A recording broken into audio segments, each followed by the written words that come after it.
बच्चों को दुआएं, बड़ों को सलाम। फ़िज़ा है मेरा नाम। You are watching morning with Fiza. अच्छा, सबसे पहले हम कुछ ऐसी ख़बरें हैं जो आपको सुनाना चाहेंगे। इटली से एक ख़बर है नाज़रीन कि मुर्दा माँ का रूप बदल कर बरसों तक वो पेंशन जो था ना वो लेता रहा, हासिल करता रहा। असल में ये शख्स इटली से ताल्लुक़ रखता था, ठीक है, और इसकी अम्मी जो थी ना वो 2023 में इंतकाल कर गई थी, बल्कि 22 में इंतकाल कर गई थी। और इसमें अपनी माँ की जो लाश है ना उसको वो घर पे छुपा कर रखता था। ये आप तस्वीर देख सकते हैं सामने। उन्होंने अपनी माँ की जो है ना पेंशन वो लेते रहे और मुर्दा माँ की जो लाश है ना आप देख लें उसके साथ क्या सिचुएशन। अब 3 साल तक उसने वो घर के अंदर ही रखी। इसी में उसने $57,000 जो है ना वो हर साल जो है ना पेंशन की कीमत में वो वसूल करता रहा। और ये ख़बर सामने आई थी। अब वहाँ से जो लोकल गवर्नमेंट के जो ऑफिस है ना जहाँ पर वो गया तो उसने वहाँ पर जाकर किसी को उसको डाउट पे बड़ा शक सा हो गया और कि इसकी आवाज़ जो है ना बड़ी भारी है। तो उसने पुलिस को वहाँ से रिपोर्ट किया। जब पुलिस ने उनकी वालदा की असल तस्वीरें निकाली तो फिर ये हकीकत सामने आई और ये पकड़े गए। फ्रॉड देखें पूरी दुनिया में किस तरीके से हो रहा है। आप अंदाज़ा लगा सकते हैं कहाँ किस किस्म के गेम्स जो है ना खेले जा रहे हैं। एक पैसे कमाने की खातिर ना अपने माँ बाप की कोई मरने के बाद तक की भी कोई इज़्ज़त नहीं। हाय अल्लाह, कैसी औलादें ये। एक और स्टोरी हमारे पास। अलास्का जो है ना उसमें पोलन नाइट का आगाज़ हो चुका है नाज़रीन। अब पोलन नाइट आपको पता है क्या होती है? 64 दिन तक 64 दिन तक उस जगह पर सूरज जो है ना वो नहीं निकलेगा, वहाँ पर रात ही रहेगी। ये अलास्का में हर साल होता है। जो वहाँ पर उनके जो टॉप का इलाका होता है ना, बिल्कुल शुमाली इलाका जो होता है, ये वहाँ पर हर साल इसी तरह से होता है कि 2 महीने से बल्कि 64 दिन के लिए जो है ना आप लगा लें हिसाब, तो वहाँ पर सूरज बिल्कुल ग़ुरूब हो जाता है और टेम्परेचर जो है वो बहुत तेज़ी से गिरना शुरू हो जाता है नाज़रीन। क्योंकि दिन में सूरज की लाइट जो है वो अवेलेबल नहीं होती तो वहाँ पर सर्दी बहुत तेज़ हो जाती है और गर्मी हो नहीं पाती क्योंकि धूप की तपिश आपको मिलती नहीं। इसी तरह गर्मियों में भी जो है ना वहाँ पर जो 3 महीने हैं वहाँ पर सूरज ग़ुरूब ही नहीं होता, दिन ही रहता है। अजीब सी सिचुएशन है इधर इनकी, तो पता नहीं कैसे यहाँ पे लोग रहते हैं। बहुत मुश्किल है इनका तो सर्वाइव करना। और यहाँ की आबादी जो है ना वो 4400 है, 4400 समझते हैं किसे कहते हैं। वो लोग यहाँ पर रहते हैं और इधर इसके वेदर के यूज्ड टू भी हैं और इसी तरह से अपनी ज़िंदगी गुजारे। मैं कहती हूँ पूरी दुनिया में कहीं पे भी चली जाऊँ ना, पाकिस्तान जब आती हूँ मैं स्पेशली लाहौर देखती हूँ। लाहौर में 5 टाइप के जो है ना सीजन्स मुझे देखने को मिलते हैं, सर्दी, गर्मी, ख़िज़ा, बहार। एक 5वां कौन सा कर दिया मैंने, है ना? 5वां कौन सा कर दिया? 4 मौसम है ना। स्मोग आई थिंक है, स्मोग। हाँ, 5वां मौसम स्मोग। क्या बात की है। मेरे मेहमान है मेरे साथ बैठे हुए, मैं मुतारिफ़ करवाती हूँ। तो 5वां मौसम हमारे लाहौर में है स्मोग का। नाज़रीन, हमारे टॉपिक की तरफ आते हैं। हम पहले बात करेंगे एंटी डोपिंग के बारे में। एंटी डोपिंग पता क्या होती है? जो एथलीट्स नहीं होते अपनी परफॉर्मेंस को बेहतर करने के लिए ये जो डोपिंग है ना, डोपिंग का इस्तेमाल करते हैं, जिसमें आप कह सकते हैं कि ये जो मेडिसिन्स होती हैं, कुछ ये ऐसे ड्रग्स होते हैं जिसको ये लोग यूज़ करते हैं। अब इनके बड़े नुकसानात होते हैं, बड़ी ख़तरनाक चीज़ होती है। क्या ख़तरनाक होती है, आपकी बॉडी के लिए क्या रिएक्शंस कर सकती है, इसके ऊपर बात करेंगे। डॉक्टर शम्सुल हक हमारे साथ मौजूद हैं, फिजियोथेरेपिस्ट हैं, आते रहते हैं। आज फिर हमने इनको इसी टॉपिक पर मदऊ किया है। अस्सलाम वालेकुम। वालेकुम अस्सलाम। हाँ जी, and thank you so much again for having me on the show. है ना, सर्दियाँ आ गई हैं, मज़ा आ रहा है आज, मज़ा आया। मज़ा आया आपको? ड्राइव करते हुए बहुत अच्छा लगा। वंडरफुल। अच्छा डॉक्टर शम्स, मुझे ये बताइएगा, ये जो एथलीट्स होते हैं, ये जो एंटी डोपिंग इस्तेमाल करते हैं, अब ये हमने तो रिसर्च की, हमें तो पता चल जाएगा। जो आम देखने वाला बंदा है उसको पहले बता दें, अगर के कल को कोई एथलीट बनता है तो वो इन चीज़ों से दूर रहे, इन चीज़ों में ना पड़े। इसके क्या नुकसानात होते हैं, ये होता क्या है? देखिए, the debate should start from the spirit of sports. देखिए, कोई भी अगर इंडिविजुअल अपना करियर जो है वो स्पोर्ट्स में परसू करना चाहता है और स्पोर्ट्स में आना चाहता है, एथलीट बनना चाहता है, तो जाहिर है उसको एक ख़ास सेट ऑफ रूल्स को फॉलो करना पड़ेगा। दुनिया में कोई भी इल्म, कोई भी प्रैक्टिस किसी भी उसूल के बगैर नहीं होती। ऐसे ही उसूल के बगैर तो जंगल है फिर, हाँ। हर कोई जो मर्जी करे, ऐसे ठीक है, ऐसा होता नहीं है। होता क्या है फिर, जो स्पोर्ट्स में कोई एंटर होता है तो हर एक को फेम चाहिए फ़ौरन, हर एक को फ़ौरन करियर चाहिए, और विद इन नो टाइम उसको मेडल्स चाहिए। अरशद नदीम की तरह उसको हिट करना है, बस एक सिंगल हिट हो और एक सिंगल हिट पे जो है वो दुनिया विन कर जाए। तो ये जो हेस्ट है ना, ये साथ साथ उस एथलीट के करियर के साथ साथ पैरेलल चलती रहती है। ये एक बड़ा प्रॉब्लम है, क्योंकि इसमें जो लोग एंटर होते हैं ना तो वो खुद इतने प्रोफेशनल होते हैं, ना उनकी प्रोफेशनल डेवलपमेंट इतनी होती है, ना उनके खुद करियर डेवलपमेंट का उनका कुछ ख़ास उनको आइडिया होता है। उनको ये पता है कि 19-20 साल 21 साल 22 साल की उम्र में हम हैं, हमने बस स्पोर्ट्स चूज़ कर लिया, and now we can do anything, अब हम कुछ भी कर सकते हैं, दैट्स ओके फॉर अस, और बस इस स्पोर्ट्स के लिए हम कुछ भी करने को तैयार हैं। तो होता क्या है कि जो इर्द गिर्द के कुछ लोग होते हैं, अनफॉर्चुनेटली कुछ ट्रेनर्स भी होते हैं उसमें, कुछ ऐसे लोग, कुछ कोचेस भी समटाइम्स ऐसे होते हैं कि वो हेस्ट के अंदर, एक लालच के अंदर उस एथलीट से गलती करवाते हैं। अब ये गलती छोटी नहीं है, ये ब्लंडर है, हम ब्लंडर्स का भी ब्लंडर कहते हैं इसको, क्योंकि ये जो गलती है इसमें बिल्कुल भी सज़ा से बचने का मार्जिन नहीं है।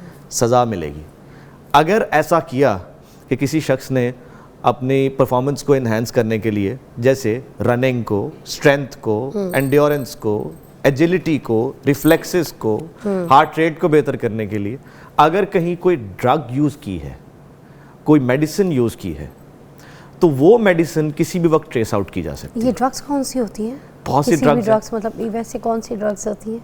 एनाबॉलिक स्टीरॉइड्स हैं, बीटा ब्लॉकर्स हैं, स्टिमुलेंट्स हैं, मतलब मेडिकल की फील्ड में मैं फिर आना शुरू कर दूंगा, बहुत बड़ी क्लासेस, ग्रुप्स हैं ड्रग्स की, और फिर हर क्लास के अंदर 40-40 के करीब लिस्टिंग है, जो इस वक्त लोग डायरेक्टली इंजेक्ट भी कर रहे होते हैं, अपने मसल्स में लगा रहे होते हैं, और इसलिए लगा रहे होते हैं कि यहाँ पे फैट ना हो।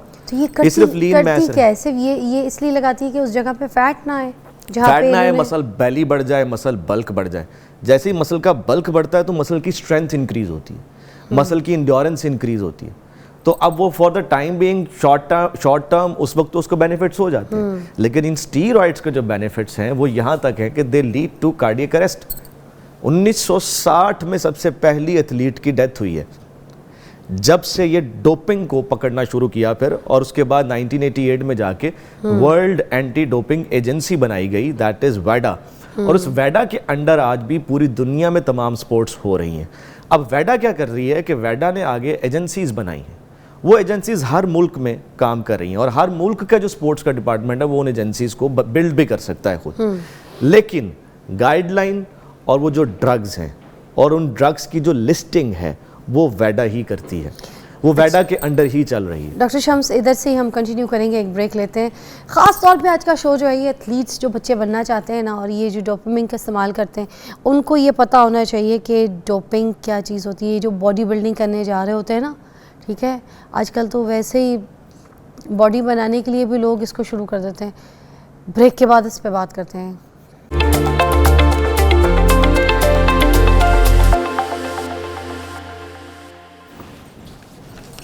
Welcome back, you watching morning with Fiza. अच्छा, जिम जाने वाले जो लड़के हैं नाजरीन, जिन्होंने अभी ऐसे एथलीट भी नहीं बनना, ठीक है, वो फिर भी ना मेडिसिन लेना शुरू हो गए, स्टीरॉइड्स के ऊपर आ गए हैं, ठीक है, डोपिंग करना शुरू हो गए, उनके ऊपर भी बात करते हैं, ठीक है। एथलीट नहीं बन रहे बट डोपिंग ले रहे हैं। अब देखें, उनमें भी जो किसी भी अगर ड्रग का आप साइड इफ़ेक्ट देखना चाहते हैं ना, तो आपको उसके पेपर वर्क और डॉक्यूमेंटेशन में देखना पड़ेगा कि कितने केसेस रिपोर्ट हुए हैं जो कि नेगेटिव थे, या जिनसे कोई अल्लाह ना करे कोई हेडेक्स, डिजीनेस या कार्डियक अरेस्ट तक हुए हैं, डेथ्स तक हुई हैं। अब हमें जब रिपोर्टिंग होती है ना, तो वो रिपोर्टिंग के फैक्टर्स और फिगर्स बहुत ज़्यादा हैं। अब पाकिस्तान में भी थोड़ा सा बॉडी बिल्डिंग का क्रेज़ तो कम हुआ है, ये नहीं कि हर शख्स इस तरफ नहीं भाग रहा कि मेरा बल्क ही मैंने बनाना है, मसल बैली बनानी है, वो अब लोग इस तरफ कोशिश करेंगे मुझे थोड़ी सी फिटनेस चाहिए, ठीक। लेकिन अगर आप इसके साथ साथ कोई ऐसे सप्लीमेंट्स इस्तेमाल कर रहे हैं जिन सप्लीमेंट्स के अंदर डायरेक्ट कोबाल्ट है, जिनके अंदर डायरेक्ट मेटल्स हैं, जिनके अंदर आयरन है, और वो सप्लीमेंट्स कहीं से वेरीफाइड नहीं है, वैडा जैसी एजेंसीज़, बड़ी बड़ी एजेंसीज़ जो हैं वो बाकायदा इन सप्लीमेंट्स को पहले वेरीफाई करती हैं कि इसके अंदर कोई ऐसा सॉल्ट ना हो जो सॉल्ट जाके आपके किसी भी बॉडी सिस्टम को एब्रप्ट करना शुरू कर दे या डिसरप्ट करना शुरू कर दे और इसके अंदर चेंजेस आना शुरू हो जाएं। सिर्फ हार्मोनल इम्बैलेंस, सिर्फ हाइपरटेंशन यानी आपके जो ब्लड प्रेशर का रेज होना डायरेक्ट दिमाग में नस फाड़ देगा आपकी, वो स्ट्रोक हो जाएगा और जब स्ट्रोक होगा तो it will directly might be leading to paralysis. ये फालिज हो सकता है, हाथ दाएं हाथ का, बाएं हाथ का, डेथ तक बात जा सकती है। अगर ब्रेन का एरिया ज़्यादा डैमेज हो गया, कुछ भी हो सकता है, anything can happen. Heart rate का इंक्रीज़ करना, इसको हम सिंपल वर्ड्स में टेकिकार्डिया कहते हैं, तो इसी स्टीरॉयड का साइड इफ़ेक्ट है। अब वो बैठे बैठे भी उसको पैल्पिटेशंस, उसको पसीने, उसका दिल घबरा रहा है और वो इंक्रीज़ इतना हो सकता है कि वो किसी न किसी MI की तरफ चला जाए, यानी मायोकार्डियल इन्फार्क्शन यानी अटैक की तरफ चला जाए और हार्ट के भी किसी न किसी खास एरिया में वो ब्लड वेसल रप्चर करके उसको डैमेज कर सकती है। सो ऐसा नहीं है कि इन स्टीरॉइड्स के बग़ैर आप नहीं चला सकते अपना सिस्टम या मसल बैली या बल्क जो है वो नहीं बना सकते, अब बना सकते हैं, थोड़ी सी मज़ीद एफर्ट की ज़रूरत होती है। अगर इन स्टीरॉइड्स के साइड इफ़ेक्ट्स पे बात की जाए तो ये ख़त्म ही नहीं होंगे। आपके किडनी डिसऑर्डर्स, आपके लिवर डिसऑर्डर्स, दुनिया की कोई ड्रग ऐसी नहीं है जो आपके तमाम बॉडी सिस्टम्स या आपके ब्लड में डिसॉल्व ना हो। होता क्या है जब आप ओरली डायरेक्ट जाके आपके ब्लड के अंदर देखिए डिसॉल्व ना, हो जाती है। एग्जैक्टली देखिए, अगर आप ओरली ले रहे हैं, आप IV लगा रहे हैं, इंजेक्शन लगा रहे हैं, आप चाहे इंट्रामस्कुलर ले रहे हैं, एक्चुअली उसका जो टारगेट है वो ब्लड है। अब वो कैसे है, वो स्टमक से पहले एब्जॉर्ब होगी, एब्जॉर्ब होने के बाद वो जाएगी लिवर में भी मेटाबोलाइज होगी, मेटाबोलाइट होने के बाद फिर वो वापस हमारे सर्कुलेशन में आती है, हमारे पूरे जिस्म की जो सर्कुलेशन है उसके अंदर उसने आना। अब ब्लड कौन सा ऐसा जिस्म का हिस्सा है जहाँ तक नहीं जाता? Everywhere, almost everywhere. तो ब्लड ने हर जगह जाना है और फिर हर सिस्टम ने इक्वली अफेक्ट होना है। जिस तरह शुगर है, अगर शुगर सिर्फ एक बढ़ जाए तो वो ब्लड के अंदर शुगर है, अब वो पूरे जिस्म में जाएगी, अब वो जहां जाएगी वहां पर डिसरप्शंस और मेटाबॉलिक डिसऑर्डर्स बनना शुरू हो जाएंगे। फिर इसी तरह करते करते क्योंकि इनका मसला ये है इन लोगों का कि ना सिर्फ कोई एक बार बल्कि ये बार बार लेते हैं, इनको एडिक्शन के लेवल पे चले जाते हैं और फिर जहां एक दो वो स्पून्स डाल रहे होते हैं, पता लगता है 4-4 स्पून्स के 4-4 ग्लास डेली स्टीरॉइड्स की पिए जा रहे हैं। तो उससे क्या होता है, वो डोज बढ़ते बढ़ते टॉक्सिक हो जाती है। ये मैं अब दूसरे लेवल पे आपको एक चीज़ समझाना चाह रहा हूँ। आप कोई एक दवाई लेते हैं, पैराडोल भी खाते हैं, कोई एक पैरासीटामोल खाते हैं, तो डॉक्टर कहता है कि जी 1 गोली खानी है या 2 गोलियाँ खानी है। आप क्या कर रहे हैं, अपनी मर्जी से 2 की जगह 4, 4 की जगह 8, 8 की जगह 16, तो वो क्या होता है, टॉक्सिक। आप फॉर एग्जाम्पल 1 चपाती खा सकती हैं, मैं आपको कौन नहीं, आपने अभी 10 खानी है, तो वो आपके लिए जहर है, टॉक्सिक है। और जहर का मतलब ये है बॉडी फौरन उगल देगी बाहर। ये जो प्रोटीन पाउडर्स के नाम पे जो जिम वगैरह में ये लड़कियों को दिया जाता है कि आप ये इस्तेमाल करें, उसके अंदर भी कुछ देखिए, protein is something else. Way protein और ये प्रोटीन पाउडर्स जी हाँ जी, ये वे प्रोटीन्स हैं और आजकल ये जो बन रही हैं, जो आ रही हैं, ये एक डिफरेंट, ये भी एक डिबेट है। इस प्रोटीन में अंदर कोई इतनी खास ऐसी कोई चीज़ नहीं है, पेप्टाइड्स हैं, ठीक है, और इस तरह की मतलब फॉर्म है प्रोटीन की कि वो इजीली एब्जॉर्ब हो जाए, वो एसिमिलेटेड सी फॉर्म है। आप ये समझ ले, पेप्टाइड हम कहते हैं कि आधे से ज़्यादा प्रोटीन डाइजेस्टेड है, ठीक है, बहुत ज़्यादा डाइजेस्ट नहीं करनी पड़ेगी और बहुत जल्दी उसका जो डाइजेशन टाइम है वो कम हो जाएगा और बहुत जल्दी वो बॉडी को रेडिली अवेलेबल होगी। लेकिन मैं अगेन कोई नुकसान नहीं, मैं वही अर्ज कर रहा हूँ, नुकसान कब होगा? नुकसान जब आप उसका ओवर यूज़ करेंगे, जब आप उसको टॉक्सिक डोज पे ले जाएंगे, जब आप 24 आवर क्लॉक वाला रिदम नहीं फॉलो करेंगे। अगर आप 24 आवर क्लॉक में दिन में 4 बार ले रहे हैं तो दैट इज़ रॉन्ग। वो 24 आवर क्लॉक में 1 बार है और उसके बाद फिर आपकी 1 आवर की जिम की ट्रेनिंग कंपलसरी है।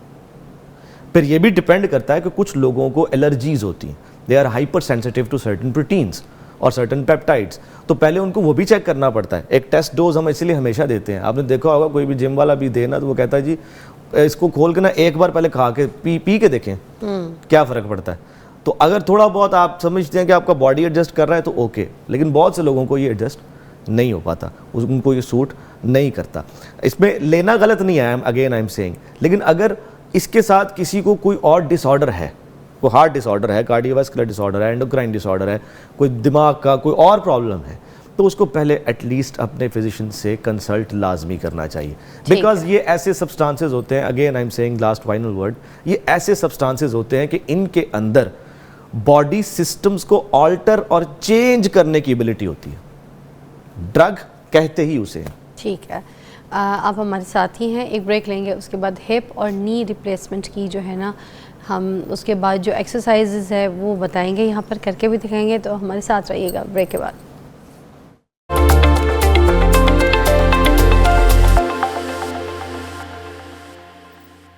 Welcome back, you watching morning with Fiza. अभी हम बात करेंगे नी और हिप रिप्लेसमेंट के बाद जो एक्सरसाइजेज होती हैं वो क्या हमें फिजियोथेरेपिस्ट के पास जाके करवानी चाहिए या फिर हम घर में भी कर सकते हैं, और अगर घर में कर सकते हैं तो कौन सी एक्सरसाइजेज जो हैं वो सेफ़ होती हैं, जो आपको तकलीफ़ ना दें, आपके जॉइंट्स को और आपके हिप को मज़ीद ख़राब ना करें, बेहतरी की तरफ लेकर आएँ, वो कौन सी फिजियोज़ होती हैं, हम इनके बारे में अभी पूछेंगे डॉक्टर शम्स से।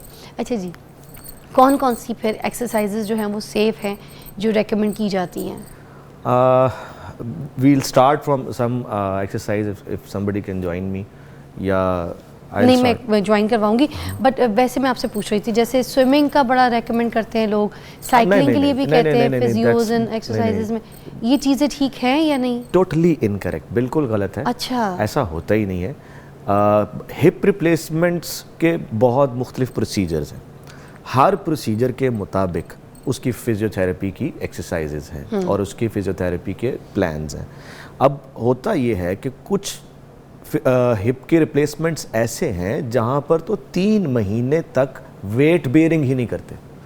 हम वेट बेयरिंग का मतलब है कि पाँव नहीं नीचे उतारना, the patient should be on the couch. अच्छा, वो काउच पर ही रहता है और उसको हम फुल वेट बेयरिंग नहीं करवाते, हील पे रखते हैं उसको, बिल्कुल हील पे भी नहीं रखते। मैक्सिमम क्या होता है कि टो टच, अच्छा, टो टच भी करवा के जो है ना वो उसको चेयर पे ट्रांसफ़र कर दिया और चेयर से उसको आगे मूव कर दिया और फिर वापस लिया, इसके अलावा अलाउड नहीं होता।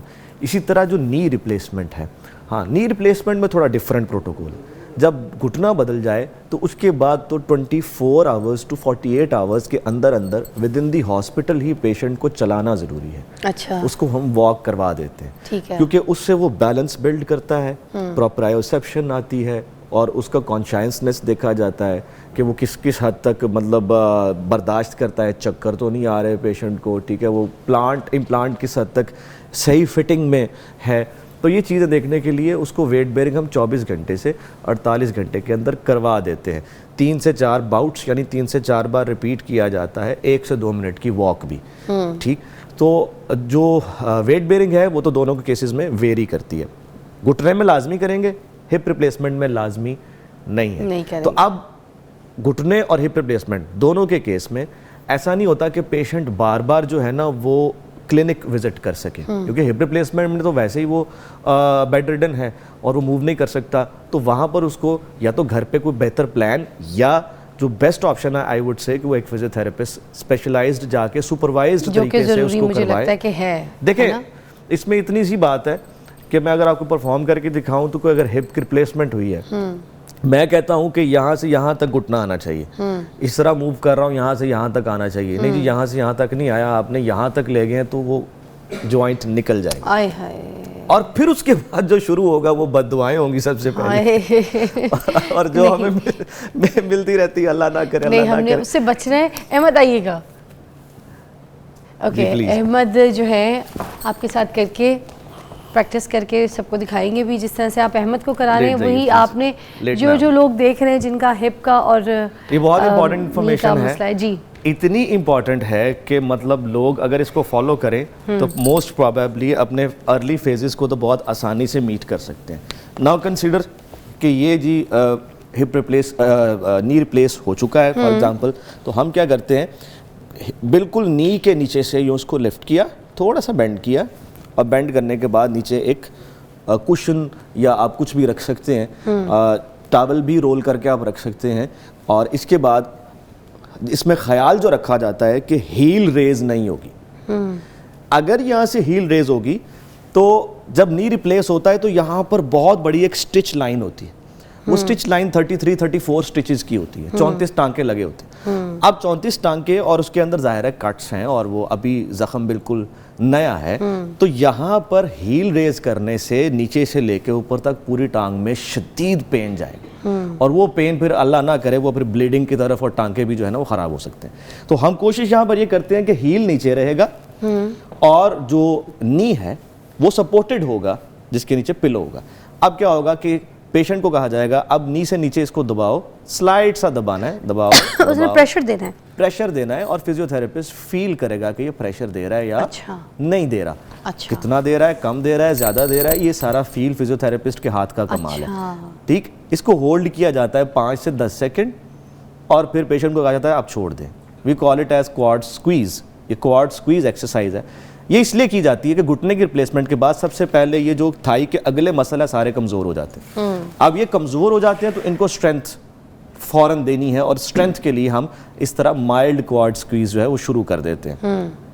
ठीक, अब पेशेंट घर में ये दिन से 3 से 4 बार ये एक्सरसाइज 20-20 बार रिपीट कर सकता है, 5-5 सेकंड होल्ड करके। जिस तरह आप देखें, मैंने फिर रिपीट कर रहा हूँ, मैंने हील फिक्स की हुई है, हील को मैं मूव करने नहीं दे रहा। अनइंटेंशनली गैर इरादी तौर पर अगर पेशेंट करता भी है तो दैट इज रॉन्ग, हम उसको रोकते हैं। ठीक, एक तो ये एक्सरसाइज पहली है नी रिप्लेसमेंट। दूसरी कितनी देर की करनी है? 20 टाइम्स आप कर सकते हैं, 5 to 10 सेकंड्स होल्ड, दिन में 3 से 4 बार आप इसको रिपीट कर सकते हैं। अच्छा, अब जब भी नी रिप्लेस होता है तो इसका जो टारगेट है वो क्या है कि नी रिप्लेस होने के बाद ये पूरा सीधा हो, just like I am standing like this. ठीक है, और दूसरी बात, जब मैं इसको बेंड करूं तो मुझे ये बेंड भी पूरा अलाउ करे, क्योंकि जब मैंने वॉक करना है तो मैंने इसको पूरा सीधा भी करना है और पूरा बेंड भी करना है।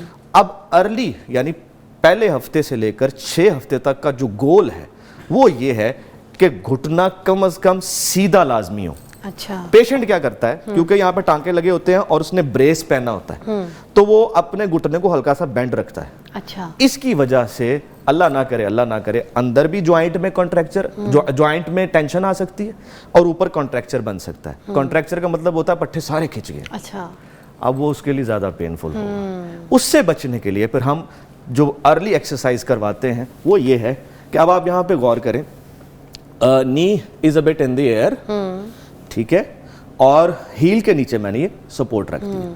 ठीक है, अब मैं इसे कहूंगा कि ये हील से नीचे प्रेस करेंगे, हील से नीचे प्रेस करें और आप देखें इमीडिएटली नी सीधा हो गया।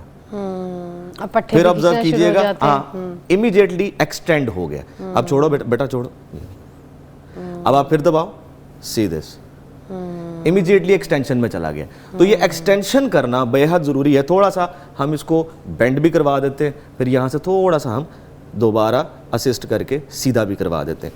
हम ये एक्सटेंशन से क्या फायदा होगा? एक्सटेंशन का मतलब ये है, देखिए अगर मैं चलना चाहता हूँ तो I can not walk like this. अब आप देखिए मैं मूव कर रहा हूँ तो मेरी ये टांग देखिएगा, पीछे से पूरी स्ट्रेच सीधी होती है। हाँ, पूरा घुटना सीधा है, ऐसे ही है। तो पेशेंट ठीक चलेगा नहीं। हाँ, समझ गई। अच्छा, और वो कहेगा कि भाई कौन सा डॉक्टर था, लाओ जरा, इतने मेरे पैसे जाया करा दिए आपने। तो सुनिए, ये बाद में सारा फिजियो का काम है, डेफिनेटली बड़ा टेक्निकल है, जस्ट लाइक आई सेड। तो कोशिश ये भी करनी चाहिए लोगों को कि वो घर में फिजियोज को बुलाएं और जो है जो भी अपनी विसिनिटी में बेहतर हो उसके थ्रू भी करवाएं।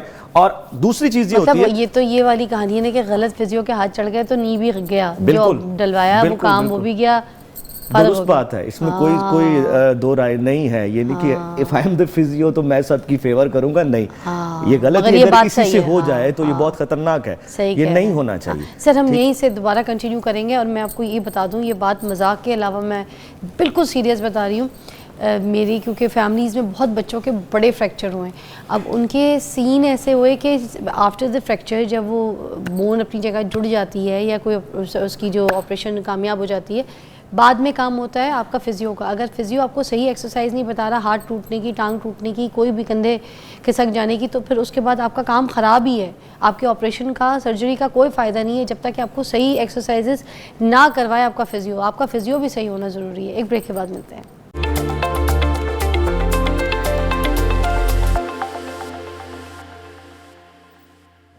ओके जी, वेलकम बैक। अहमद से और भी हम यहाँ पे कुछ प्रैक्टिसेस जो है ना करके दिखाएंगे। Ahmed, you ready, right?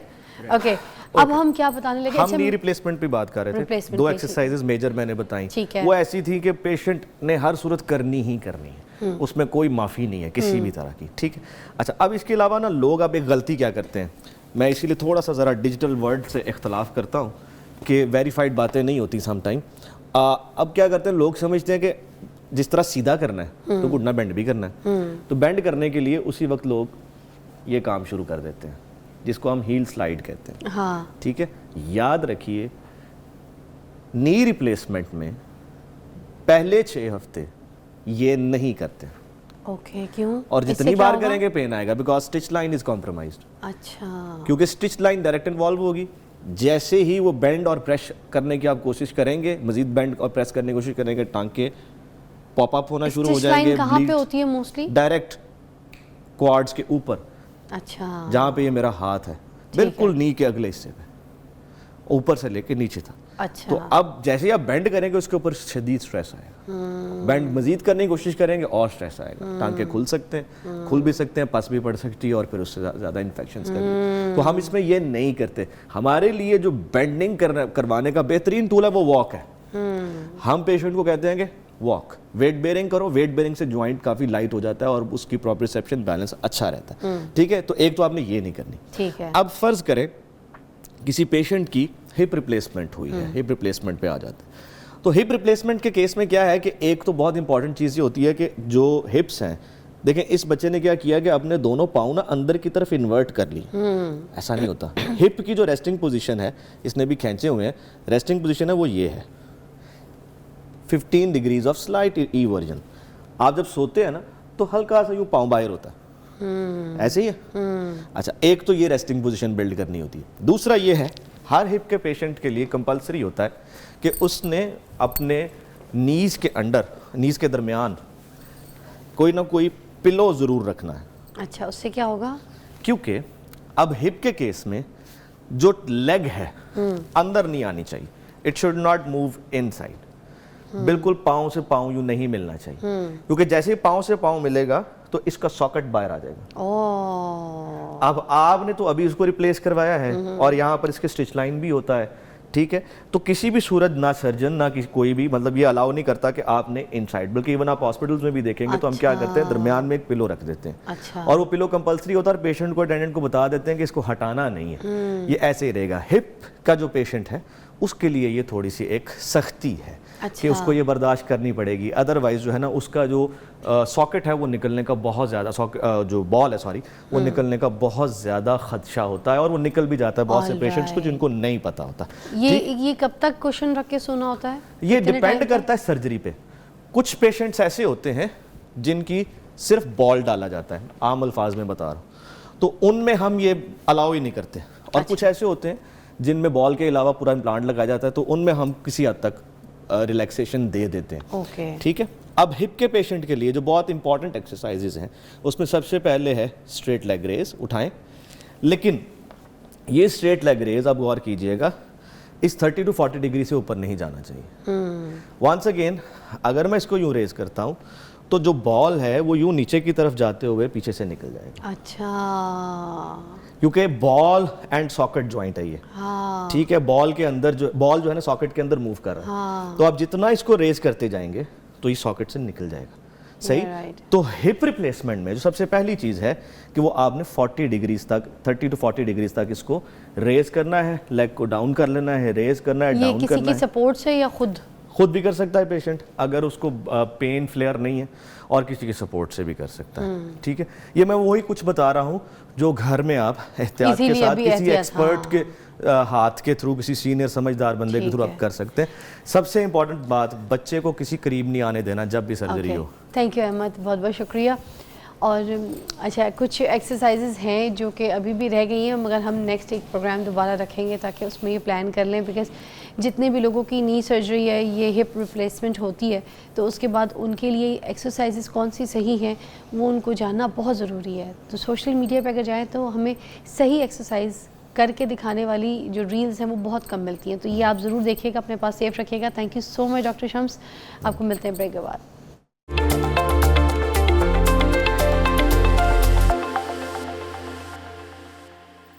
नाज़रीन, साइनस, बहुत से लोगों को साइनस के इश्यूज़ होते हैं, मगर साइनस का घरेलू थोड़ा सा इलाज जो है वो भी हमें पता होना चाहिए।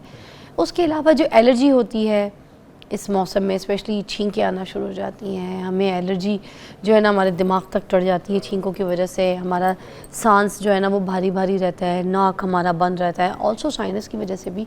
तो ये जो नज़ला है, ज़ुकाम है, इसके जो बुखारात हैं, इसका जो बलगम है, फिर इसके ऊपर आज हम थोड़ा सा इलाज पूछेंगे। हमारे पास बड़े माहिर हकीम फरहान हनीफ साहब मौजूद हैं, उनसे हम ये सारी चीज़ों के बारे में पूछेंगे। अस्सलाम वालेकुम।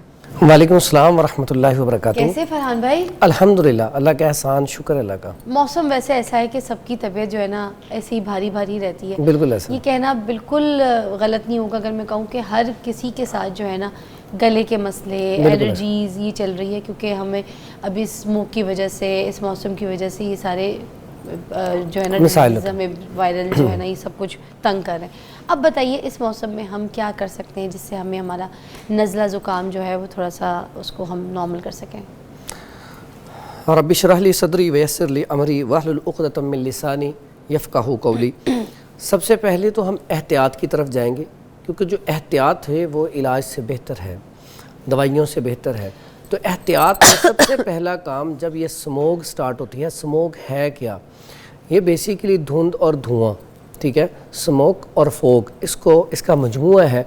और ये जब स्मोक होती है इस मौसम में, जैसे ही मौसम सर्दी का आता है, आम रूटीन में तो लाहौर जो है पोल्यूशन के एतबार से दुनिया में तो पहले या दूसरे नंबर पर रहता है, ठीक है। लेकिन इसमें ये जो स्मोक है इसकी बुनियादी वजूहात में एक तो धुंध तो चलो आ गई मौसम के हिसाब से, लेकिन फैक्ट्रियों का धुआं जो कोयला वगैरह जलता है, फिर गाड़ियों का धुआं, फिर जो हमारे कबाड़ी हजरात होते हैं वो भी वो अपनी चीज़ों को जलाते हैं।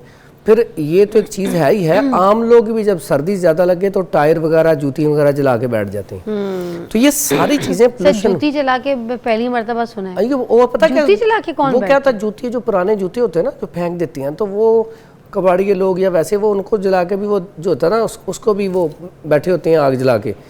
कोई भी वो शापर वगैरह कुछ भी मिला उन्होंने जला लेना है, रस्सियाँ मिली जो भी उन्हें मिल गया वो जला के, सिर्फ वो क्या सर्दी से बचने के लिए। लेकिन वो लंग्स के लिए बहुत ज़्यादा नुकसानदेह है।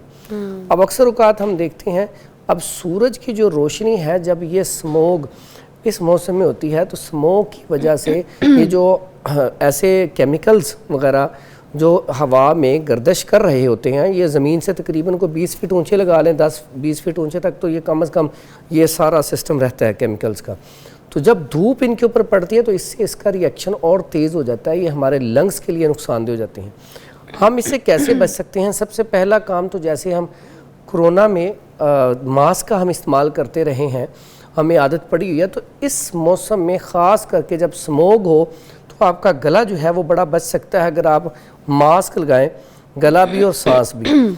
अब इसमें 2-3 चीज़ें तो बहुत ज़रूरी हैं। एक तो आपके हाथ साफ़ होने चाहिए हर टाइम, और जो ऐसे अफराद हैं जो वज़ू करते हैं 5 टाइम, तो अल्हम्दुलिल्लाह उनके हाथ बिल्कुल साफ़ रहते हैं। फिर जो नाक है, वज़ू भी बहुत इंपॉर्टेंट है। वज़ू भी बंदा करके सुबह निकले, हाँ, तो अगर 5 दफ़ा वज़ू करता है, फिर जहाँ बैठा है फिर ज़ोहर के टाइम कर ले, असर के टाइम कर ले, तो भी काफ़ी बचत। और डस्ट जो हम इनहेल करते हैं वो मुंह के ज़रिए, नाक के ज़रिए, तो जो गला भी मुतासर होता है, नाक भी मुतासर होता है, और फिर लंग्स मुतासर होते हैं। तो जब गला ख़राब होता है फिर बुखार हो जाता है, खांसी, नज़ला, ज़ुकाम, सारी चीज़ों से बचने के लिए अपने नाक को जब भी वज़ू करें अच्छी तरह झाड़ें, साफ़ करें। गला जो है इसके गरारे करें। अब गरगरे करने का बड़ा आसान सा तरीका है। इस मौसम में आपको ये नीम के पत्ते, ये तो सादा सी चीज़ है, सस्ते मिल जाते हैं, नीम के पत्ते ले लें और साथ बेरी के पत्ते ले लें, ठीक है। दोनों पत्तों को आप जोश दें, और इससे एक बेहतरीन चीज़ सफ़ेदे के पत्ते, वो तो यकीन करें अकेले सफ़ेदे के पत्ते आप लेके ना पानी में उबाल के उसके गरारे करें, आपका गला भी ठीक रहेगा। और उसके बाद स्टीम के लिए बेहतरीन चीज़ जो है ना वो सफ़ेदे के पत्ते हैं, ठीक है। यूकलिप्टस वो इतनी बेहतरीन चीज़ है, अगर वो पानी में उबाल के आप उसके 4-5 पत्ते उसकी स्टीम लेते हैं, एक तो उसकी खुशबू बड़ी प्यारी है, दूसरा लंग्स के लिए, खांसी के लिए, नज़ला ज़ुकाम के लिए, नज़ले ज़ुकाम को तो फ़ौरन ख़त्म करता है। अगर नज़ला ज़ुकाम हो गया है तो उसमें भी सफ़ेदे के पत्ते आप 2 लें, उसका जुशांदा बना के इस्तेमाल कर लें। चाय पीते हैं तो चाय में 2 पत्ते डाल दें। तो ये सादा सा इलाज है जो आम आसानी से इलाज हो सकता है। और ये जो तुलसी के पत्ते होते हैं ये बड़ी कमाल की चीज़। और ये भी क्या बेहतरीन आज का हमारा सेगमेंट है जो हमें बता रहे इलाज। आज वो खुद भी गले के शिकार हैं, जो होस्ट कर रही है वो खुद रोस्ट हुई है, गले का शिकार है। ये गले का ना असल में क्या मज़े का सेगमेंट है।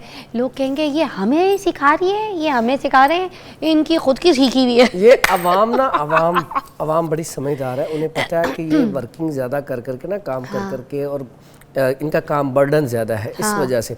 ये नींद की कमी की वजह से भी होता है, ज़्यादा काम करने की वजह से भी गला ख़राब होता है। सर मैं तो फराल को डांट लूँ ना थोड़ा सा गुस्से से, फराल, मेरा गला वहीं बैठ जाता है। आप ना डांटा, फराल मुझे कहती है भूखते हैं ना बच्चों को डांटा करें, बच्चों से प्यार करते हैं, आप डांटती हैं इसलिए गला ख़राब होता है। ऐसे होता है। चीखना भी नहीं चाहिए इस मौसम में, मुझे लगता है। इस मौसम में चीखेंगे तो आपका ही नुकसान, आपका ही है, क्योंकि मेडिसिन भी आपको लानी पड़ेगी। आम मौसम में चीख लो तो बर्दाश्त है, इस मौसम में चीखने का मतलब है कि खुद के ऊपर अटैक करवाना, है ना।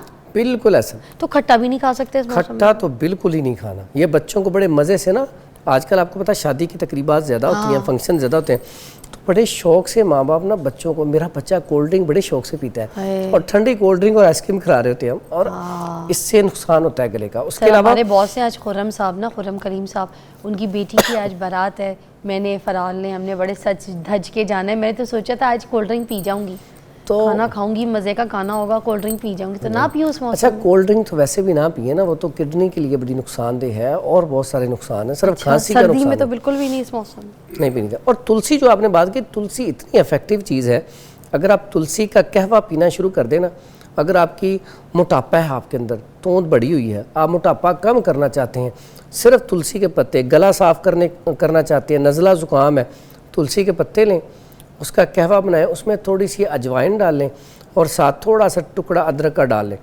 और कहवा बना के शहद मिला के पिएँ। यकीन करें, मोटापे का इलाज, नज़ला ज़ुकाम खांसी का इलाज, और सांस की तंगी का इलाज। अगर इस मौसम में आप 1 कप तुलसी के 2-3 पत्ते, छोटा सा टुकड़ा अदरक का, 2 चुटकी अजवाइन, इसका कहवा बना के शहद मिला के इस्तेमाल करें, तो मेरा ख्याल है आपका गला वैसे ही ख़राब नहीं होगा, और फिटनेस लेवल भी इतना अच्छा है कि जो मोटे अफराद हैं उनके लिए तो बेहतरीन चीज़ है कि वो स्मार्ट हो जाएंगे दिनों में। सब तुलसी के जो पत्ते हैं उसका पाउडर बना के भी रख सकते हैं। बिल्कुल, पाउडर बना के कैप्सूल भर के भी इस्तेमाल कर सकते हैं।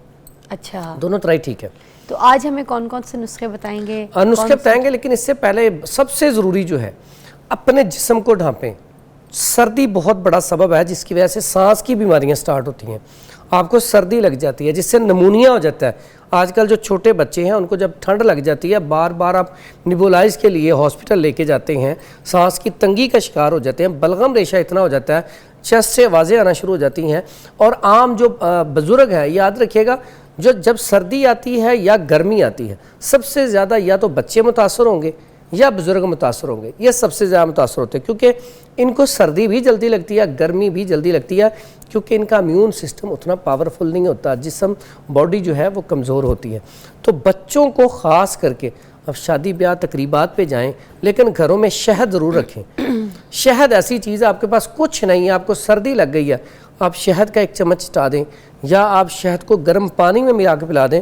इतना अच्छा शहद हो खालिस, आप जितनी मर्जी सर्दी में गए, आपका जिस्म कांप रहा है, आप फ़ौरन 1 गिलास गर्म पानी करें, उसमें शहद मिला के वो मिक्स करके पी लें, फौरी तौर पे सर्दी आपकी ख़त्म हो जाएगी, कपकपाहट ख़त्म हो जाएगी।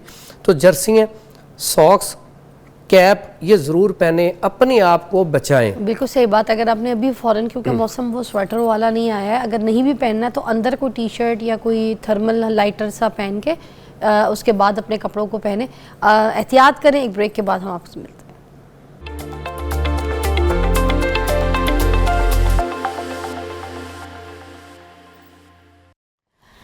ओके अच्छा, एक और चीज़ बड़ी एलर्जी करती है आपको, वो है इस मौसम में एसी। और ये मेरी पूरी टीम यहाँ पे जो है ना एसी का शिकार है। ये आते के साथ सारे ये जो है ना अजीम भाई और सब कुछ जो है ना, ये जितने भी बैठे हुए यहाँ पे, ये एसी चला देते हैं, जिसकी वजह से मैं और फरहान भाई अभी भुगत रहते हैं ना। दोनों को एसी कितना गलत है बताएं इस मौसम में। इस मौसम में ना एसी जो है इस मौसम में बंद कर दें। बहुत ज़्यादा मजबूरी हो तो बिल्कुल आखिरी नंबर पे बिल्कुल स्लो चला लें, वो भी वक्ती तौर पे, लेकिन एसी से बचा जाए। वक्ती तौर भी क्या है, इतनी अच्छी हवाएं चल रही हैं। लेकिन एसी से बचा जाए, क्योंकि एसी जो है उसकी बजाय आप बाहर खुली फजा में बैठ जाएं। काफ़ी ज़्यादा ठंड होती है बाहर, अगर आपने ठंड लेनी है तो। ठंड है, हाथों में देखें है ना ठंड, बिल्कुल सर्दी आ गई है। चले जी, अब क्या आप क्या बता रहे हैं, कौन से अब हाँ, जो खांसी है ना, जब खुशक खांसी हो उसका बेहतरीन, आजकल चूंकि ड्राइनेस ज़्यादा बढ़ जाती है, चाय बहुत ज़्यादा पी जाती है, तो चाय की वजह से ड्राइनेस हो जाती है। तो इसके लिए बड़ा बेहतरीन इलाज है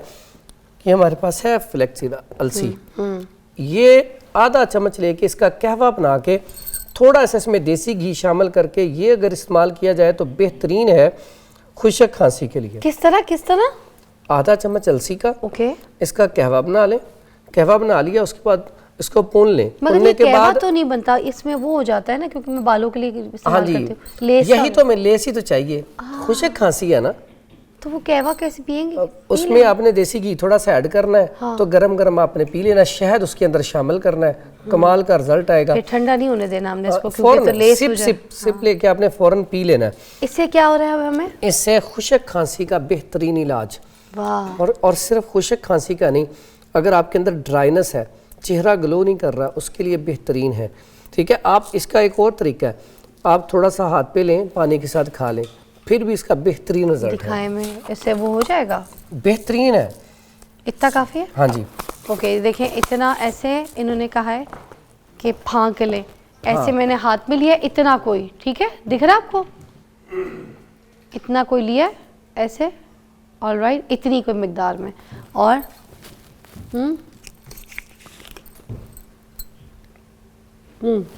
बस इतना सा काम। अब ये है खुश्क खांसी खुशक का इलाज। खांसी का बेहतरीन इलाज, और साथ ही साथ फैट का इलाज, ये? मोटापे का भी इलाज।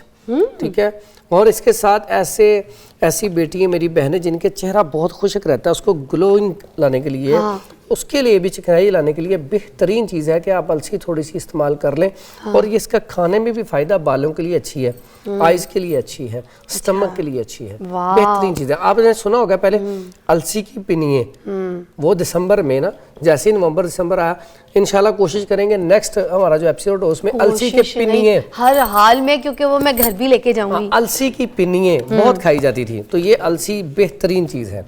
क्या बात बताई आपने। अच्छा, और ये अदरक वगैरह किस लिए? अच्छा, अदरक जो है आजकल ऐसे अफराद जिनको सांस की तंगी हो जाती है, ऑक्सीजन लेवल कम हो जाता है और बलगम रेशा बहुत ज़्यादा होता है, सांस इतना तंग होता है कि बोला ही नहीं जाता सही तरीके से, और ख़ास करके सर्दियों में बुजुर्गों को ये मसला बड़ा ज़्यादा होता है। उसमें क्या करना है, अदरक का रस निकाल लें और शहद ले लें।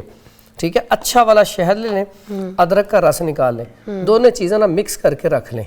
अब आपका ये माजून तैयार है, दवाई तैयार है। अब आप दिन में 1-2 मरतबा 1 कप गर्म पानी लें, उसमें ये इसका 1 चम्मच डालें और सिप ले लेके पी लें। ये बेहतरीन इलाज है और फौरी इलाज है। मगर निकाल के इसका रस ही हमने, हाँ जी, रस बेहतरीन इलाज है। अगर चम्मच में गर्म करना है हमने इसको, कोसा चूल्हे पे हल्का सा, वो अगर आप शहद करना को। जरूरत नहीं पड़नी, क्योंकि गर्म पानी में हमने ऐड करना है ये। ओके, तो बेहतरीन इसका ठीक है, रिजल्ट है। ठीक है, एक ये चम्मच फौरी करके, तौर पे अच्छा। सांस की तंगी, बलगम रेशा, वाह। फौरी तौर पे उसका तोड़ है, ये क्या इससे बात है। फौरी तौर पे अफाका हो जाएगा। ठीक कोई है, शक नहीं, अदरक बड़ी इफादा है, कोई शक नहीं। और सर कोई अच्छा, ऐसा उसमें इसमें एक चीज, जब खों खों खांस रहे हैं, खों खों बिल्कुल अच्छा। रुकती नहीं है। हाँ, ये जो आपने बोली ना, ये खुशक खांसी है, इसमें बही दाना, ये आम पंसार स्टोर से मिल जाता है। बही दाना ले लें, कूजा मिश्री थोड़ी सी ले लें, 5-6 दाने बही दाना मुंह में रख लें, थोड़ी सी कूजा मिश्री रख लें, उसको चूसते रहें। अब ये करता है फौरी तौर पे 1 मिनट भी ज्यादा इससे पहले खुशक खांसी खत्म हो जाती है। 1 मिनट ज्यादा इससे पहले खुशक खांसी खत्म हो जाती है। अच्छा। और पहले हमारी माएँ क्या करती थी, हम छोटे से थे, ये चुहारे अक्सर घरों में पड़े होते हैं, इससे हल्का सा गर्म करके, खोल के इसे हल्का सा गर्म करके देसी घी में ये खिला देती थी, फौरी तौर पे खांसी खत्म हो जाती थी, इसको देसी घी में गरम करके? हल्का सा ब्रियां करके। अच्छा, इतना कैसे? इफेक्टिव है, देसी घी हो हाँ, उसमें हल्का सा हमने ब्रियां ऐसे कर, देसी घी में डिप किया, हाँ, राइट? इसे थोड़ा सा खोल लिया, खोल के देसी घी में तवे के ऊपर फ्राई करना है। अच्छा, फ्राई करना है इसे, हाँ। फ्राई करके खा लें, खांसी का बड़ा बेहतरीन इलाज है, फौरी तौर पे खांसी हट जाएगी। हाँ, देसी घी में फ्राई कर लें। हाँ जी, और ये छुहारा खा लें फौरी तौर पे। कैसी बात है, खून की कमी को भी पूरा करेगा, पट्ठों के खिंचाव के लिए भी हाँ। है, नकाहत के लिए, कमजोरी के लिए। ये वाला ले, खुश्क एनर्जी। वाले जो हाँ, है ये असल में होते ही ऐसे ना, ड्राई होते हैं। ड्राई वाले हमने जो फ्राई करना है वो इनको करना है इनको करना है, देसी घी में ना, इनको और फिर करना खा है। लें। मिर्ची खराब हो जाएगा, टूटेगा कोई नहीं, है ना? अच्छा जी, तो उसके बाद आप ये खा सकती हैं, क्या? क्योंकि आप जब तक कोई चीज़ खाएं ना तो आपको पता नहीं चलता इसका रिजल्ट क्या है। हाँ। आप ये इंजीर इसमें डिप करके खा लें। वाह, मजा आ ये गया। अच्छा, कैसी बात है कि ये ये जो इंजीर है ना, ये बेहतरीन इलाज है खांसी, नज़ला, ज़ुकाम और प्लस खून की कमी को पूरा करने क्या के लिए। बात है। और सर एक और इलाज जो अभी मेरी खांसी रुकी है, मैं आपको भी करवाने की कोशिश करी थी, आपने देखा मेरी खांसी रुक गई, अदरक में शहद डाल के खाई है, हाँ तो फौरन फर्क पड़ गया। एकदम से कच्ची चबा के ही फौरन फर्क पड़ गया। मैं खा नहीं सकता इस टाइम, तो हाँ, आप खा आपका सकते हैं। रोजा है माशाल्लाह। तो आप खा सकती हैं। इसमें जो इंजीर है, आपको याद होगा हमने एक प्रोग्राम किया था, पट्टे लोहे की तरह मजबूत, वो जैतून ऑयल में बड़ा वो लोगों ने पसंद किया था। तो ये जब सर्दियों का मौसम हो, इसी तरह शहद के अंदर अगर डिप करके खाई जाए, मुझसे डर क्यों इसी तरह शहद के अंदर डिप करके खाई जाए तो बेहतरीन रिजल्ट है इसका। नाज़रीन, ये पट्टों की कमजोरी के लिए कमाल का रिजल्ट है इसका। वाह। ठीक है, पहले हमने इसका बताया था कि जैतून ऑयल में डिप करके रख दें, सुबह इसको खा लें और जैतून ऑयल दूध में डाल के पी लें। अब इसको आप इस मौसम में इंजीर को शहद के अंदर डिप करके इस्तेमाल कर लें, बेहतरीन चीज़ है। उसके बाद आप देख लेंगे। एक नुस्खा मैं भी बता दूं छोटा सा। जी जी बोले। ऐसे इंजीर लेना है आपने, ठीक है, शहद में आपने डिप करना है और उसके ऊपर एक काली मिर्च ऐसे रखनी है, और ये भी खांसी का है, ये भी खांसेगा, ये भी खांसी का है, फौरन रुकती है। हाँ, ये फौरन ठीक हो जाती है। ये आप देख रही होंगी पत्ते, ये पत्ते ले लें, इसको इसी तरह लेके उतार के ना इसको खुशक कर लें, इसको खुशक कर लें छाँव में। खुशक करने के बाद जितना इसका वजन हो इतनी चीनी ले लें, और इसको व्हाइट वाली हाँ जी व्हाइट वाली, हालांकि हम मना करते हैं लेकिन इसके साथ उसका बड़ा ज़बरदस्त कम्बिनेशन बनेगा। इसको आपने क्या करना, ग्राइंड कर लें। ग्राइंड करने के बाद ऐसे अफराद जिनको दमा है, सांस की तंगी है, बुखार नहीं उतरा, अक्सर बच्चे होते हैं बार बार बुखार होता है, हाँ। नज़ला ज़ुकाम अक्सर रहता है, ऐसे अफराद के लिए ये पत्ते सोना है। इसे मदार, बरगे मदार भी कहा जाता है, ठीक है, आक के पत्ते भी कहा जाता है, और हर दूसरे प्लाट में लगे हुए हैं। आपके घर के साथ भी अगर कोई प्लाट है तो उसमें भी ये लगे होंगे। हाँ। बेहतरीन चीज़ है ये, ठीक वाह, वाह, वाह। है। ये दमा, सर सांस की मगर तंगी, इसकी रेसिपी आपने हमें ब्रेक के बाद बतानी है, ठीक है। एक ब्रेक के बाद वापस आते हैं। ये जो एलर्जीज, खांसी, नज़ला, ज़ुकाम और एस्थमा, ठीक है, इन सब का इलाज बता रहे हैं हम आपको, रेमेडीज़ बता रहे हैं। आ जाएं।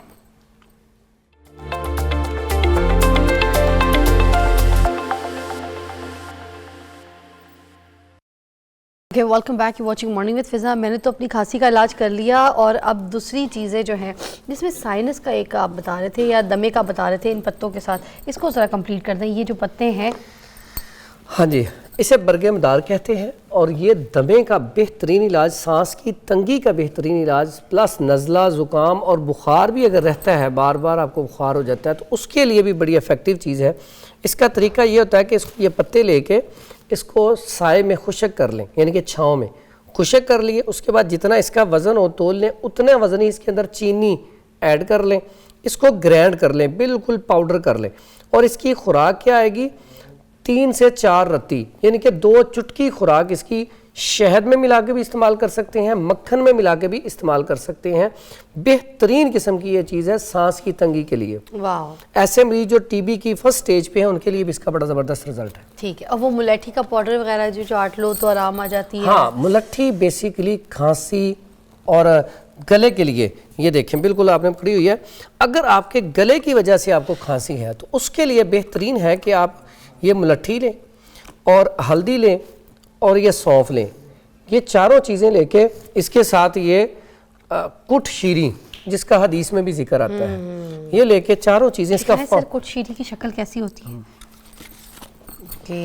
ये इतनी ज़बरदस्त चीज़ है। ये जो मैं नुस्खा बोल रहा हूँ, ये टॉन्सिल्स के लिए, अच्छा, गले की इन्फेक्शन के लिए, गले की दर्द के लिए, प्लस अगर गले की वजह से खांसी है तो उसके लिए इसका बेहतरीन इलाज है।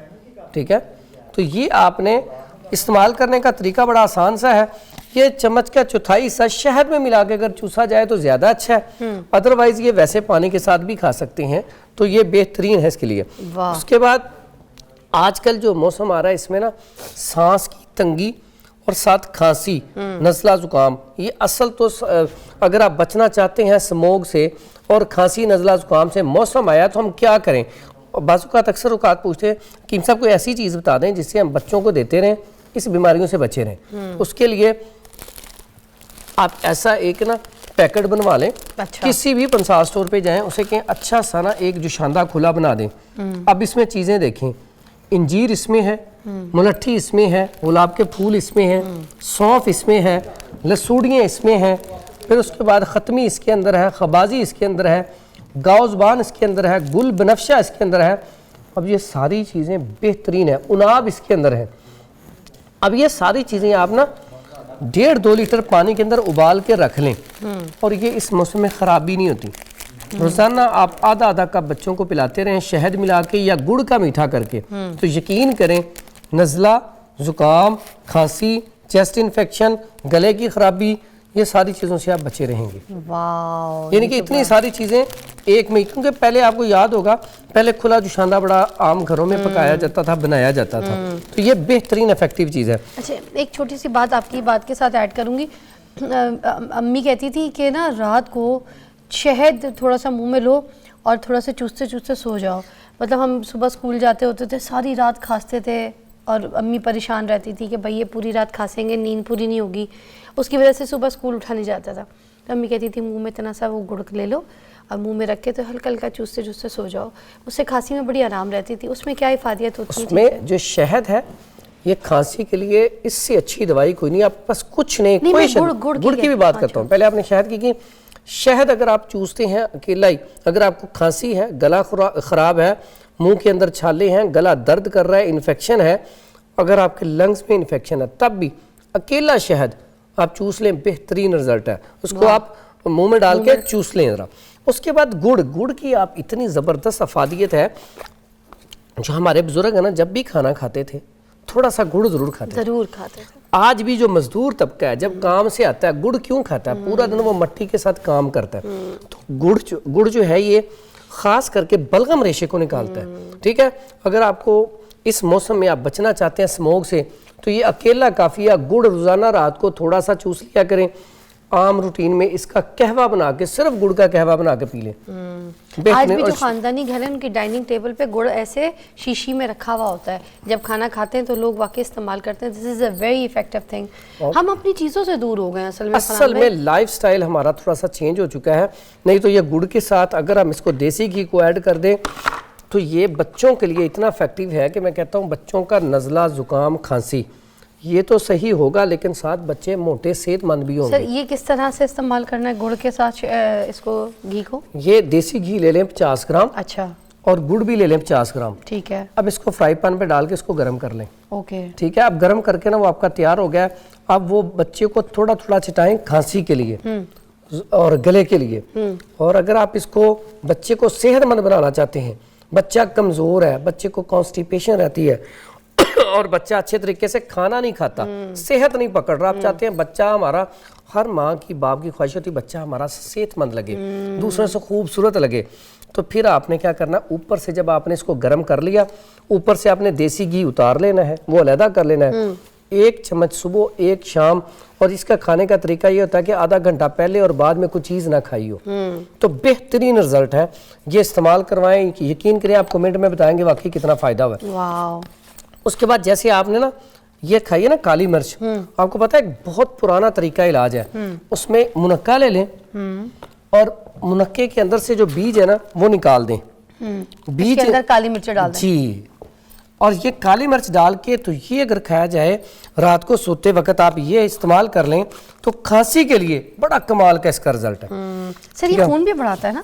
खून की पैदावार के लिए मुनक्के से तेज चीज़ ही कोई नहीं है। आप 3 से 5 अदद ये रात को पानी में भिगो दें और सुबह वो पानी भी पी लें और ये मुनक्का भी इस्तेमाल कर लें, ये खून की पैदावार के लिए।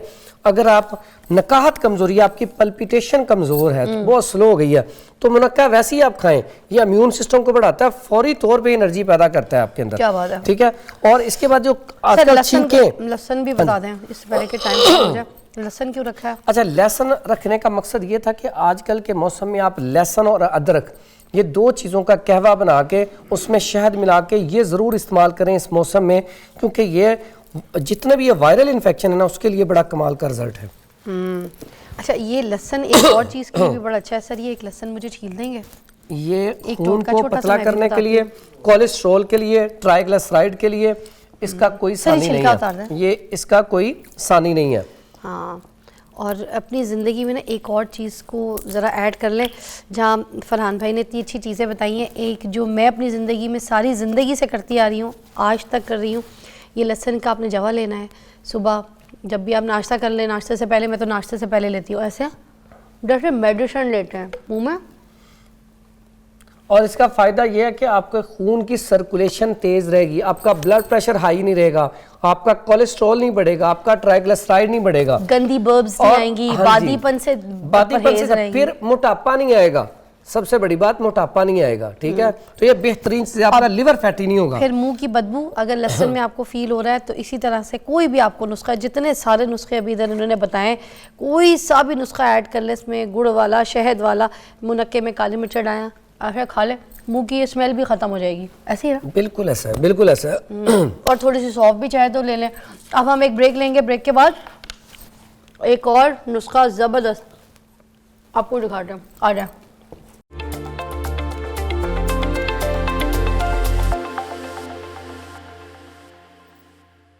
हाँ जी, ओके जी, अब आपको मैं बताने लगा हूँ देसी नेबुलाइज का तरीका। देसी नेबुलाइज इतनी बेहतरीन चीज़ है। पहले देखें, माएँ यही कुछ करती थी, हॉस्पिटल तो बहुत दूर होते थे। पहले एक बात मशहूर थी कि कुछ भी हो जरा इसे लाहौर ले जाओ, क्योंकि अस्पताल सारे लाहौर में होते थे। तो माएँ क्या करती थी, घर में ऐसी चीज़ें रखती थी जिससे खुद ब खुद नेबुलाइज हो जाए। देसी तरीका, वो देसी तरीका क्या था कि ये सुहागा ले लें आप, थोड़ा सा, ये इतना सा सुहागा लेके आप तवे के ऊपर रखें। ठीक है, आँच चला दें आप, आग चला दी आपने, ऊपर आप इसके ऊपर कोई सिल्वर का कोला वगैरह दे दें। ठीक है, सिल्वर का कोई बर्तन दे दें, उससे क्या होगा, ये फूल जाएगा, पानी खत्म हो जाएगा। अब उसको क्या करना है, जब फूल जाए उसके बाद इसको फाइन पाउडर करके, तो आपने क्या करना है, ये शहद अपनी उंगली के ऊपर लगा के ऐसे इसको टच करना है, पाउडर को, तो चटा देना है। अब इससे होगा क्या, थोड़ी देर बाद बच्चा या तो वॉमिटिंग करेगा, सारा रेशा निकाल देगा उल्टी के जरिए, या मोशन करेगा, और बच्चा फिर सुकून से सोचेगा। जो उसकी चेस्ट से आवाज़ें आ रही थी, सांस बंद हो रहा था, बच्चे की तबीयत ख़राब हो रही थी, जो आपको बार बार जाना पड़ रहा था हॉस्पिटल, वो नहीं जाना पड़ेगा। ये देसी नेबुलाइज का तरीका। और साथ साथ बच्चे को स्टीम वो ज़रूर करवाएं। स्टीम का तरीका क्या, विक्स जो है ना, एक तो विक्स उसके चेस्ट के ऊपर लगा दें, वो उसको सांस के रास्ते जाती रहेगी, उसकी तबीयत सही रहेगी। और घर में अगर आप बनाना चाहें तो अमृत धारा बना दें, जिसमें आप 7 पुदीना ले लें 10 ग्राम, 7 अजवाइन ले लें 10 ग्राम, और मुश्क काफूर ले लें 10 ग्राम। ये मिक्स करके बोतल में डाल कर रख दें, ये बच्चे के चेस्ट पे लगा दिया करें, वो इसको इनहेल करता रहेगा, उसका सांस ठीक रहेगा। ठीक है, इसकी स्टीम बड़ों लेनी हो तो पानी में चंद कतरे डाल के स्टीम ले सकते हैं, वो भी बड़ा उसी तरह फायदा दे। उसी तरह। अच्छा, ये क्या चीज़ है, ये इतनी देर से यहाँ पर? ये ना लोगों के कपड़े खराब करता है, इसको पुटकंडा कहते हैं, लेकिन खांसी के लिए इतना इफेक्टिव है। अगर इसे खुशक करके इसका फाइन पाउडर करके इसको शहद में मिक्स कर लिया जाए तो ये खांसी का बेहतरीन इलाज है। बेहतरीन इलाज जी। और ये इसके कंडे बड़े खतरनाक होते हैं, आप जब गुजरते हैं तो ये साथ आपके कपड़ों को चिपक जाते हैं, इसे कहते हैं पुटकंडा। अच्छा, ओ। और उसके बाद एक बड़ा सादा से आपको साथ में बताना चाहता हूँ, नमूनिया। हाँ। आगे जो ठंड लग जाती है, हाँ। उसके लिए आपने बड़ा आसान सा है, आपके घर में लौंग भी होता है, दारचीनी भी होती है। आप 20 ग्राम लौंग ले लें, 40 ग्राम दारचीनी ले लें, इसका फाइन पाउडर कर लेंगे, दोनों चीज़ों का फाइन पाउडर करके। तो उसके बाद आपने क्या करना है, इसमें ये ना बाजार से मिल जाता है कर्नुल ईल, अगर खुद से बनाना चाहें तो 12 सिंगा का पाउडर, वाइट पाउडर ये बना लें। ठीक है, तो इसको आपने उसके अंदर मिक्स करके ना बराबर वजन, दोनों चीज़ें बराबर लेनी है। तो 3 चावल के बराबर इसकी खुराक है बच्चे की, शहद में मिला के दें। पहली खुराक से नमूनिया जो है अल्हम्दुलिल्लाह ठीक हो जाता है, और सिर्फ 3-4 दिन अमल करना है, तबीयत ठीक, और सर्दी फौरन खत्म हो जाती है। अच्छा, छींके जो आती है बार बार, उसका कोई इलाज है? के लिए 2 चीज़ याद रखें, यहाँ पे आपके एलर्जी, ये जो होता है ना ग्लैंड्स, यहाँ पे सोजिश होती है, तो सोजिश के लिए 2-3 चीज़ें बड़ी बेहतरीन है। आप एक तो पहला काम करें, लौंग और दारचीनी और मुनक्का, 3 चीज़ों का कहवा बनाएं। कहवा बना के सिप ले लेके पिए, फौरी तौर पे छींकें खत्म हो जाती हैं। दूसरा तरीका है, अगर इसमें एलर्जी है, गर्मी की वजह से है, फिर धनिया खुश्क ले लें आधा चम्मच सौंफ ले लें, इसको चबाते रहें दिन में 3 मरतबा, सुबह दोपहर शाम चबाएं, चंद दिनों में छींकें खत्म हो जाती हैं। प्लस अगर केरा गले में गिर रहा है बार बार, उसके लिए अजवाइन खरासानी ले लें 10 ग्राम, गूंद किक्कर ले लें 20 ग्राम, सूंड ले लें 20 ग्राम, जोज माशल स्याह ले लें 5 ग्राम, और काली मिर्च ले लें 5 अदद। इसका फाइन पाउडर करके एक चुटकी सिर्फ आपने सुबह शाम ले ली है। अगर आपके नाक से पानी आ रहा है, छींकें आ रही हैं, फौरी तौर पे बैठे बैठे 5 मिनट में आपका नज़ला भी ठीक हो जाएगा और छींकें भी ठीक हो जाएंगी और गले से जो कच्चा केरा आता है वो भी ठीक हो जाएगा। क्या बात है, अपना ख्याल रखिएगा और नुस्खों को इस्तेमाल कीजिएगा। अल्लाह हाफिज।